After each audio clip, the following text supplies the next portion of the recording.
কেন এই যুগে জ্ঞান ছাড়া চলা যাবে না। এই যুগটা অজ্ঞ থেকে চলার যুগ নয়, জ্ঞান অর্জন করতেই হবে। আর এই জ্ঞান অর্জন শুধু এককেন্দ্রিক করলে চলবে না, আপনাকে বহুমুখী শিক্ষায় শিক্ষিত হতেই হবে। অন্যথায় আপনি ওই যে বললাম আল্লাহর নূর, যেটা দিয়ে আপনি এখন বিশ্বকে দেখবেন, এটা অর্জন করতে পারবেন না।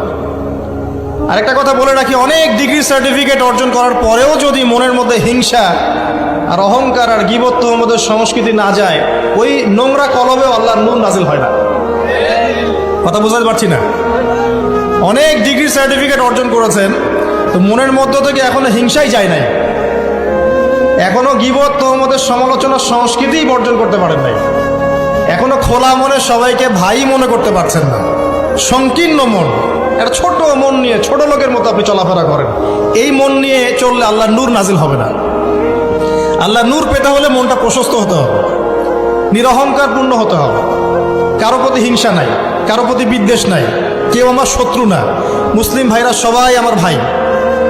উদার একটা যখন মন মানসিকতা থাকবে, নিরহংকার পূর্ণ মন থাকবে, জ্ঞান অনুযায়ী আমল হবে, সেজদায় কান্নাকাটি করবেন, আল্লাহর নূর চলে আসবে ইনশাআল্লাহ। আর এগুলো আসলে এখনকার সায়েন্স দিয়ে আমি ব্যাখ্যা করতে পারবো না, এগুলো আধ্যাত্মিক কথাবার্তা। আমাদের বাহ্যিক এই জগতের বাইরেও কিন্তু একটা জগৎ আছে। মা যদি ভালো হয়, সন্তান ভালো হবে। এখন আমাদের প্রত্যেক পরিবারের পিতাকে হতে হবে ইব্রাহিমের মতো আলাইহিস সালাম, প্রত্যেক পরিবারের সন্তানরা হবে ইসমাইলের মতো আলাইহিস সালাম, এবং আমাদের মা বোনদেরকে হতে হবে হাজারা এবং সারা আলাইহিস সালামের মতো। যদি হাজারা আলাইহিস সালামের মতো মা না হয় পরিবারে, তাহলে ইসমাইলের মতো সন্তান জন্ম হবে না। তিনি ফুল ফ্যামিলি দাওয়াতি কাজ করেন, আমরাও আমাদের ফুল ফ্যামিলি মেম্বারদেরকে নিয়ে দাওয়াতি কাজ করার চেষ্টা করবো। আল্লাহ পাক তৌফিক এনায়েত করুন। নবীজি বলছেন, তোমরা হাঁটবে যখন রাস্তায় চলাফেরা করবে, তোমাদের উপরের দিকে দেখবে না যে তোমাদের উপরে কারা আছে, অলওয়েজ দেখবা তোমাদের নিচে কারা আছে, তোমাদের চেয়ে খারাপ কারা আছে। এক ভাইকে আপনি দেখবেন আপনি সুস্থ, তার হাত নাই। আরেক ভাইকে দেখবেন আপনি সুস্থ, তার চোখ নাই। এক ভাইয়ের পা প্যারালাইজড হয়ে গেছে, এক ভাইয়ের বডি প্যারালাইজড, একজন হার্টের রোগী, একজন ডায়াবেটিসের রোগী। আপনি সুস্থ আছেন, অথচ ওই ব্যক্তির অনেক টাকা পয়সা আছে, আপনার নাই। এখানে কে ধনী বলেন দেখি, আপনি না সে? আপনার সুস্থতা আছে। আরেক ভাইয়ের অনেক বড় বড় ফ্ল্যাটস, কিন্তু আপনার এতটুকু নাই, ছোট্ট একটা বাসা। আপনার কষ্ট লাগে, আমারও যদি এমন হতো। ওই বাসায় গিয়ে দেখলেন যে ইন্টারনালি সে ব্যক্তি সুখে নাই, তার পরিবারে অশান্তি, তার পরিবারে হৃদ্যতা ভালোবাসার বন্ধন নাই। আপনার পরিবারে আছে।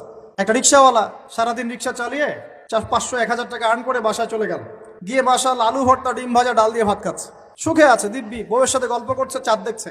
আর সেই তো কবে আপনি ওয়াইফ কিনে চাঁদ দেখেছেন ঠিক নাই। আপনি টাকা অর্জন করার নেশায় বছরের পর বছর স্ত্রী থেকে দূরে আছে, দেখারই সৌভাগ্য হয়। আসলে সুখ কাকে বলে, সুখটা কি জিনিস, ঢাকাবাসীকে সুখ বোঝানো দরকার। সুখটা কি জিনিস? সুখটা হচ্ছে ইন্টারনাল পিস। যখন আপনি বা আমি নিজেকেও বলছি, যখন আমরা আল্লাহকে পাবো, আল্লাহ পাকের ইবাদতের মধ্য দিয়ে, রাসূলের সুন্নতের মধ্য দিয়ে অল্পে তুষ্ট থাকতে পারবো, যা আছে এতে শুকরিয়া আদায় করবো, আপনার চেয়ে সুখী মানুষ দুনিয়াতে কেউ নাই দুনিয়া। কিন্তু বস্তুবাদিতা আপনাকে এই আকীদা আদর্শ থেকে সম্পূর্ণ ডিমোটিভেট করে দিবে। আপনাকে খালি চাই আরো চাই।